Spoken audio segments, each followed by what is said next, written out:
And check traffic 24 hours a day at CBS46.com.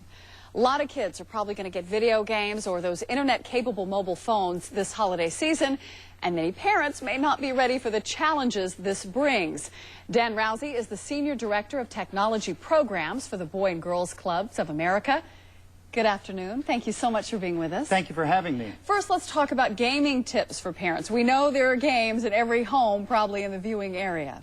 Sure, and you know, it's most important for parents that they be aware of what games their children are playing. And there's many ways they can learn that. One of the best ways is to check the ratings on the games themselves. And not just look at the front of the cover where they talk about the where they give the rating, but on the back they actually list why that game was rated that way.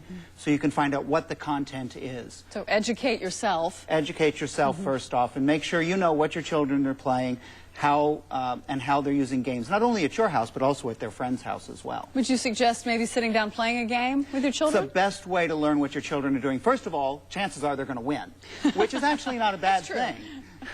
But it also gives you a chance to see what the children are playing, but also to infuse your values into the game so that you can talk about what's happening on the screen and make sure that that is infusing the values that you want your children to have as well. What about using parental controls in some of these games? All of the current consoles have some kind of parental controls, a way that you can control the amount of time your child uses it, the ratings of the games, etc. So that by setting those, you make sure that your child is having a good balance of both game playing, the types of games you want, and also other kinds of activities. Would you still suggest that games and even maybe some of these internet cell phones are good gift ideas this year, as long as you keep an eye on things? They certainly can be. You know, our young people today are very interconnected, and it's really a part of the world that they're growing up with. And so it becomes an appropriate gift for them, as long as you're talking with them about how to use it appropriately, supervising the action, and checking on them every so often just to make sure they're following the rules you've set.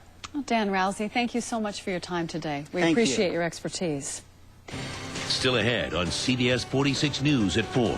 Some disturbing testimony today in the sentencing phase of the Brian Nichols trial. Today, lawyers try to prove the Fulton County Courthouse killer was a victim of child molestation.